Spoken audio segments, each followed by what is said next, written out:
Hello, everyone. Welcome back to the channel. Today, I'm going to cover a very important topic, the Express Entry CRS score forecast for 2025, and specifically when the candidates with CRS score over 500 can expect to receive the ITA. So this is a data-driven analysis and based on the immigration level plans, based on the trends, based on the data which we have till May 2025. And I also made some important assumptions, which I'll share with you as I walk through the details. So before we kind of dive in, let me give a quick intro. My name is Dildeep Sandhu. I'm a CICC licensed immigration consultant based out of Toronto, Canada. And if you're new here, you're welcome. And if you find this kind of analysis useful, please consider subscribing to the channel, give us a thumbs up, and share with anyone who might find it useful. And last but not the least, the disclaimer. So this is only for informational purposes, should not be construed as legal advice. If you want one, you can book a consultation and we can discuss in detail the strategy specific to your needs and your profile. So without any further ado, let's dive right into it, right? So what we're talking about here is the Express Entry 2025 forecast, right? And let's see.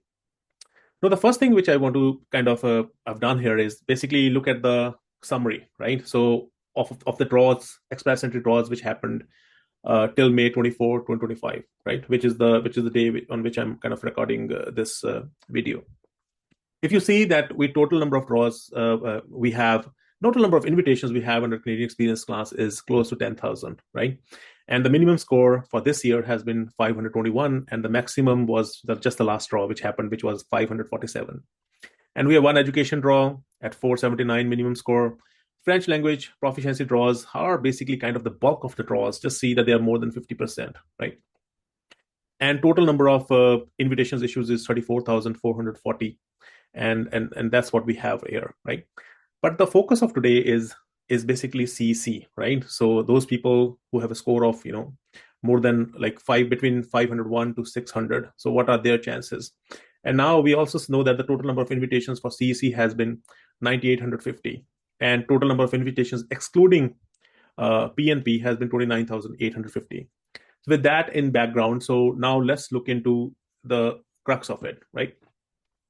Now look at the right side of this table, right? So what we see here is that we have the immigration level plan for 2025, right? And under that immigration level plan, we have the economic immigration plan. So all the PNPs, the express entry, all of them are part of the economic immigration.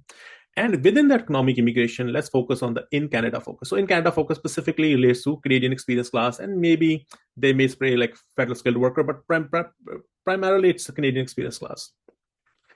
Now, what is the target for that? Now, if you see, the target for this year is 82,980, but that is the general target. There's a low range as well. So the low range is very low, actually 39,000. And the high range is 89,000, right? So now, one thing which is very important to understand before I go further is that this is the number of PR or the number of people.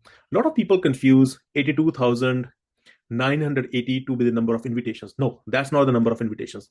And the assumption which I have made today is that on a single application, there are 2.5 people, right? So what I mean by that, for example, let's say you get invited, and maybe you have a wife, you have children, maybe there are 3 to 4 people on the application. There are some people who are single, there are only one person per application. There are some are have a common law partner and no children. There are 2 people in the application. So in a nutshell, I assume that there are 2.5 people per application. And we also know from the CRS pool right now, based on the last draw, that there are 22,000 candidates in the express entry pool with a score of 501 to 600, right? So this is another important. Another thing we know is that there are only 7 months left for this year, right? We are already in the May. So now let's look into the below kind of table, right? So we see here that the total number of PRs under the Canadian Experience class plus, I would say, is 39,000 in the low end, 82,000 on the target, like the general, and on the high end, the maximum they can go up to is 89,000 for this year, right? My general assumption is that my general thinking is that they would either focus on the low or maybe the target. There's no chance they will focus on the high level. Now, the number of ITAs needed to meet this goal is 15,600 if the target is 39,000. So how did I arrive that? So we know that for single application, there are 2.5 people. So if I divide 39,000 by 2.5, so the number it will come is 15,600. And similarly, 33,192 for the targeted, and for the high end, it's 35,600, right? But I also know, maybe from Grapevine, and a lot of like people have done some little bit of analysis, that around 30% of the ITAs are wasted, right? If that's wasted, so let's add a certain number of ITAs, so that even if 30% is wasted, so we can account for that. So if 30% are wasted, so the number of ITAs should be more, right? So the number here is, on the low end is 22,286. At the target range, which they have chosen, is 47,417. And on the high end is 50,857 ITAs or invitations, right? So now let's go further. Now, this is what it is. So on now, if you see that we have just listed the ITAs needed for the whole year, right? 22,000 on the low end, target is 47, and on the high end, 50,000. But we already know that for this year, the CC invitations which have been issued is 9,850, right? For each one of them, right? So of course. And then the remaining ITAs left, if we assume that the target they will have for PR under CC is at the low end is 12,436. And if it's the medium, the middle one, which is the target, is 37,567. And on a high end is 41,000, right? Now, if these are the number of ITAs we are expecting to receive for the rest of the 7 months, right? So what is the number of ITAs we expect to receive in every single month? Is just the average. We divide 12,436 by 7. So in any given month, the expectation is that we're going to receive 1,777 ITAs on the low end. On the high end, we may receive 5,858 invitations. And in the middle one, the target one, is 5,367. Okay, so these are the number of ITAs which are expected every month for the next 7 months, right? Now, then the next question comes, if that's what it is, will the score drop? What will happen to the score? So that's what we will cover in the next slide. Now, if you see here, now there's another assumption.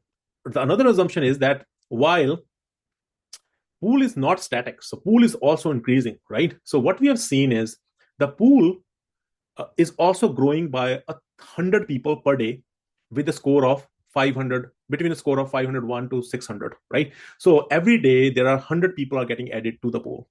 If that's the case, so it means that probably in a month, around 3,000 people get added with a score of 501 to 600.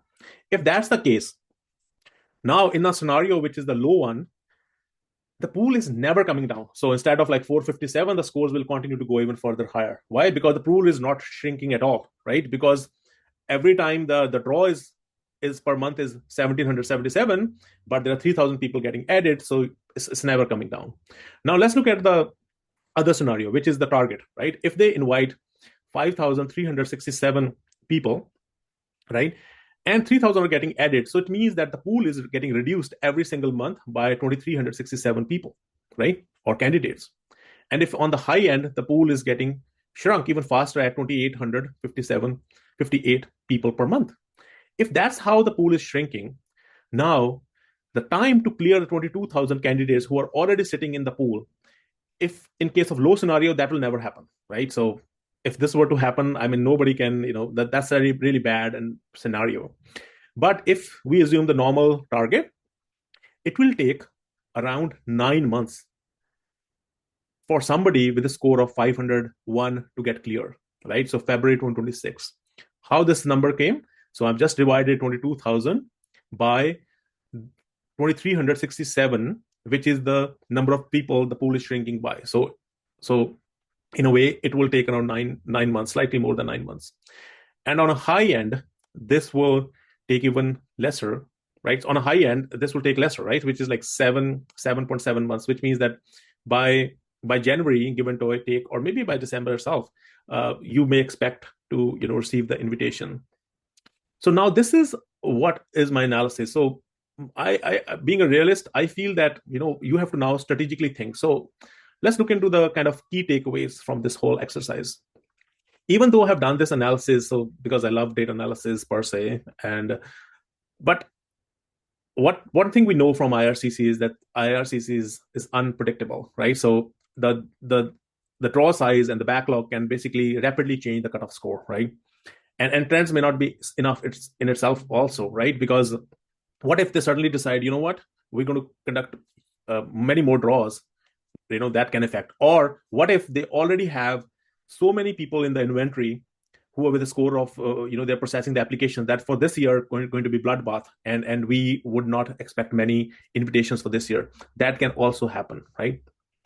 And then my another thing which I feel that is important is the category based draw matters, right? So we know that if you want to really have your chances, French speakers, they're right now, I think their quota is like 8.5%, but they're already talking about, like, the prime minister spoke about making it 12%. So we know that if you want to have a better chance, then those things you have to also consider, like learning French, healthcare, and other kind of categories. And the another thing which I haven't accounted for is that some of these category based draws are also happening at 500 plus score, so they will also reduce the pool if that were to happen. For example, just to give you an example, the last draw for healthcare was at 510. So this means those 500 people who got selected, they got reduced from the pool, with a score of 500 plus kind of pool, right? So that can shift a little bit also, whereby you might get invited slightly earlier, right? So the last but not the least, what I would say is that, think about even the provincial programs properly. And there are many strategies which you can adopt in a certain way, that where do you want to gain the experience? Do you want to have more Canadian experience versus foreign experience?